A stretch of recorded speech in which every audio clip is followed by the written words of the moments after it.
Hello,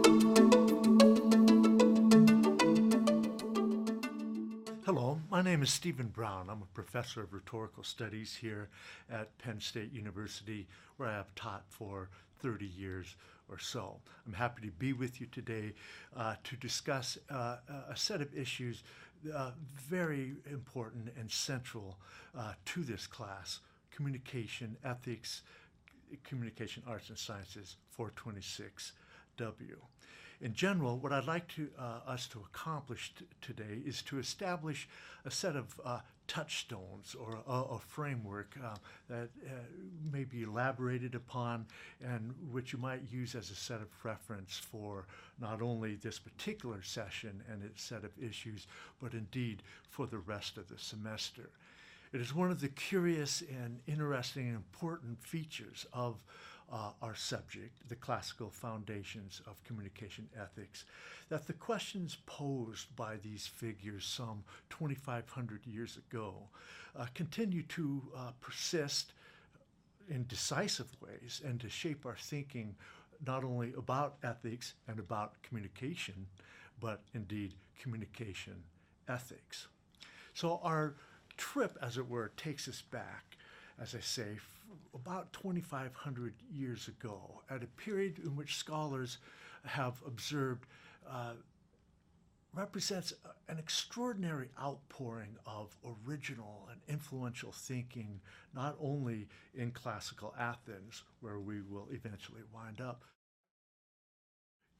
Scholars have observed that our subject takes place at a moment remarkable indeed around the globe, where we observe the origins and development of such foundational schools of thought as Confucianism, as Buddhism, as variations on early Judeo and Christian thinking, and of course in Athenian philosophy. An efflorescence of thought, indeed a kind of precursor to what in the West is often referred to as the Renaissance. In any case, we might look to the origins in the West of the concerns about communication ethics as taking place sometime around just roughly 300-400 years before the Christian era.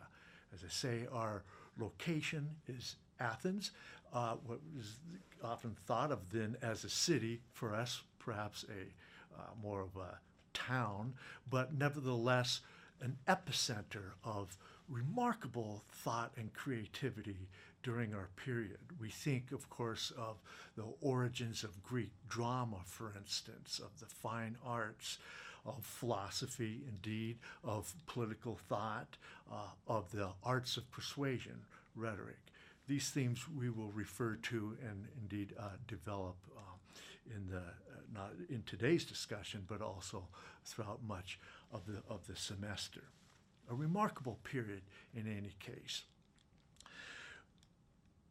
We want to introduce ourselves, and you'll see more of this in some of your writing and in further discussion, to a finite selection of figures. There are more. It's a diverse bunch, but several stand out as demanding our attention. Again, not only for the inherent interest and importance of the thought that they helped to usher in, but because, for good or ill, they continue to shape our thinking about communication and ethics in such profound ways, really. Among these figures, we'll want to think about, of course, Plato and his deputy, as it were, Socrates, who features so frequently in the Platonic dialogues. We'll want to think about Aristotle, a student of Plato's, and a very interesting and sometimes exasperating and sometimes inspiring group of figures during the day and in Athens that are often referred to as the Sophists. More on all of these figures in just a bit. As I say, they're quite different. They're often at odds with each other.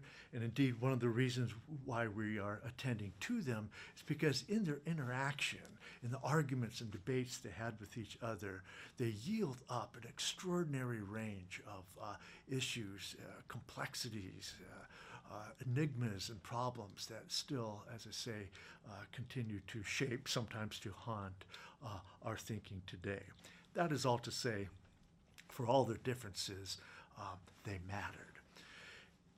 Let me identify a set of common concerns, though, that underwrite this diverse group of thinkers and speakers and writers: Plato, Aristotle, and the Sophists. We know that for all their differences,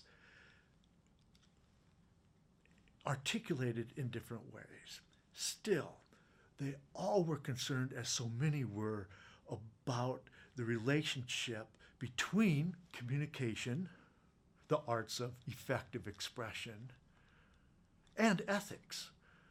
They understood, for different ends and different ways, that you can't pull those two apart. Later on, in the Roman era, certain important figures in the rhetorical tradition, like Cicero, will refer to a way of describing the ideal citizen as, in the Latin, containing or possessing both sapientia et eloquentia. That is to say, wisdom and eloquence. Because what, after all, is wisdom without eloquence except mute? And what, after all, is eloquence without wisdom except demagoguery? The Athenian thinkers of 300 to 400 BCE understood that in some very important way, communication and ethics belong together.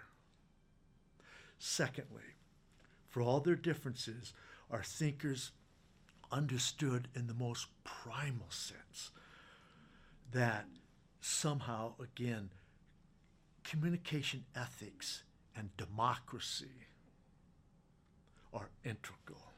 They sponsor each other, they mutually constitute each other. Indeed, they understood that as communication ethics goes, so goes democracy. And as democracy goes, so goes communication ethics. This, of course, leaves a lot unsaid, not least, well, what constitutes communication ethics? And secondly, of course, well, what constitutes a vital, robust, and worthy democracy? Big questions, but that's why we're attending to them. Communication, ethics, and democracy. You can't pull those two apart. They knew it then, and we know it now. Thirdly, for all their differences,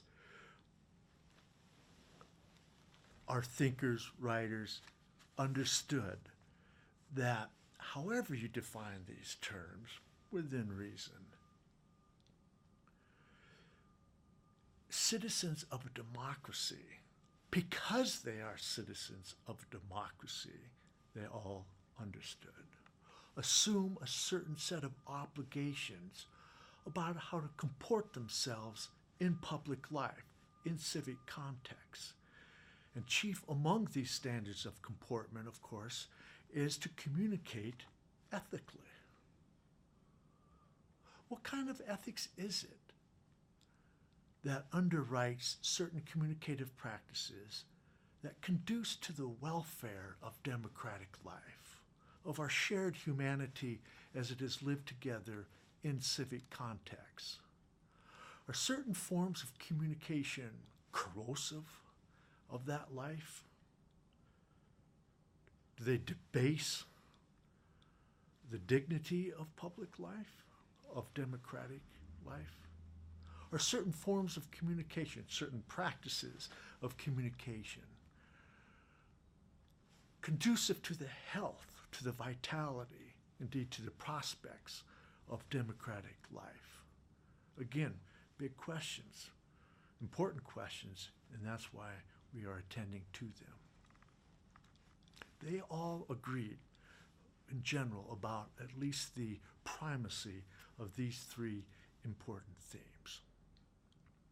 That said, let's see if we can turn ourselves to the subject a little more specifically. Again, this must be cast quite generally. There is a marvelous and broad scholarship through the years that have attended to all of these themes, and I encourage, of course, further reading on them. But what I have done is to, in effect, try to have each of our figures stand in for schools of thought at the time that they helped begin, of course, and articulated with such force, but again have